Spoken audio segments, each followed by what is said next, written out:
Good afternoon, everybody. We got a briefing from what was really a gang of 8. It became, I think, a game of 20. I stand here with our other chairman, Rick Crawford, of our Intelligence Committee, House Intel Committee, and Chairman Tom Cole of the Appropriations Committee. We brought the appropriators, the chair and the ranking member in and expanded the group to talk about all aspects of this. We got a great briefing, as you know, from the leaders of this, Secretary of State Rubio and the Secretary of War, Hegseth. John Ratcliffe was there, CIA Director, and of course, General Raisin Kane, Joint Chiefs of Staff. They gave us operational details. They gave us the rationale for what was done.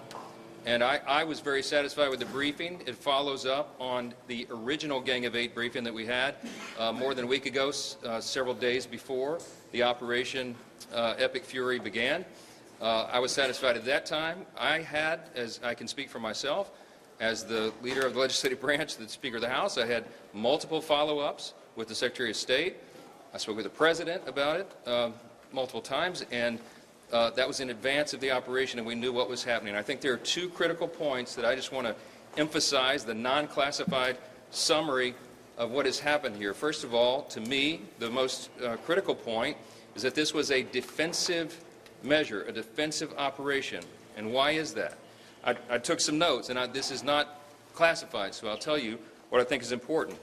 Israel was determined to act in their own defense here, with or without American support. Why? Because Israel faced what they deemed to be an existential threat. Iran was building missiles at a radical and a rapid clip to the point where our allies in the region could not keep up. As you know, Iran has long vowed to take out Israel, wipe it off the map, and they have long seen that as a critical threat to their very existence. Because Israel was determined to act, with or without the U.S., our Commander-in-Chief and the administration and the officials I just named had a very difficult decision to make. They had to evaluate the threats to the U.S., to our troops, to our installations, to our assets in the region and beyond.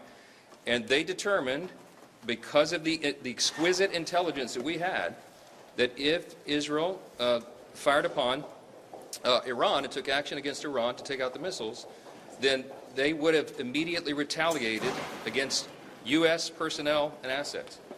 We have troops in harm's way, and we have many Americans in the region, and that was of great concern. If we had waited for all of those eventualities to take place, the consequences of inaction on our part could have been devastating. We don't know at what magnitude, but you can assume, because it is common sense, that if Iran had begun to fire all of their missile arsenal, short and mid-range missiles, at our personnel and our assets and our installations, we would have suffered staggering losses. And if we had waited to respond before acting first, then those losses would have been far greater than if we had done what we did. That was their decision. I can guarantee you this: if we had not acted, if the President, the Commander-in-Chief, had not acted as he did, those same officials would have been hauled in here by members of Congress and asked them why in the world they waited if they had exquisite intelligence, knowing that that would happen, that we would suffer such staggering losses. Why did they not act to prevent it? So I am convinced that they did the right thing. There's another critical point. What were the objectives? The objectives for our Operation Epic Fury, I am convinced, because I've now been to multiple briefings and I've understood the point of this, the objective was not regime change. The objective was to take out those missiles, the short and mid-range missiles, and their ability to produce them. We did that.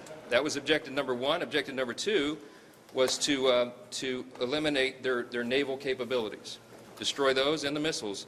And we are well on our way to accomplishing that mission. That is why I think the President has said, in his own words, the Commander-in-Chief has said this is going to be a operation that's short in duration. We certainly hope that's true. We pray for our troops and all those in harm's way, our allies as well. I am encouraged that our NATO allies are standing with us. The Arab states are largely standing with us, publicly, certainly privately. Iran was a great threat to everybody in the region and everybody in the world because it was an evil regime. The Ayatollah is no more.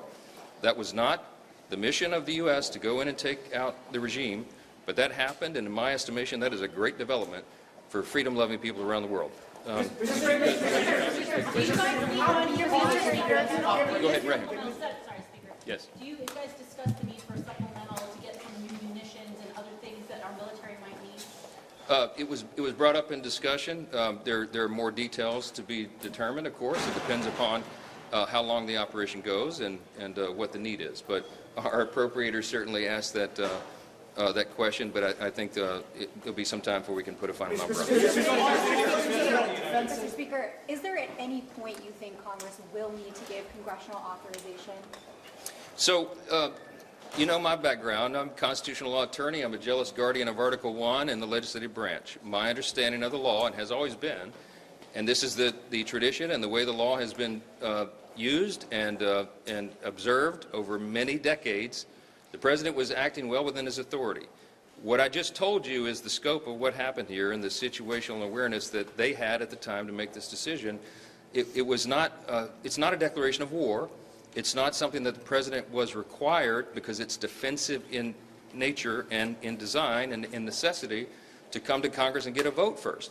And if they had briefed a larger group than the Gang of Eight, you know, there's a real threat that very sensitive intelligence that we had, you know, might have been leaked or something. So this is why the Commander-in-Chief of our armed forces has the latitude that any Commander-in-Chief, any President always has, because they have a set of information that is sensitive, timely, and urgent, and they have to be able to act upon it.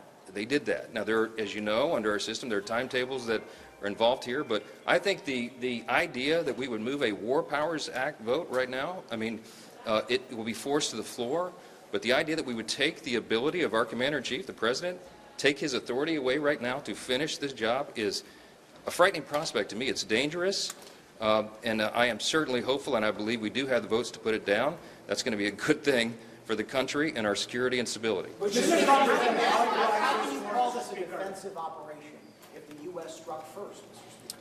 The U.S. struck in a defensive posture if we knew for a fact. Wait a minute. Let me answer the question. I thought I just did answer that question.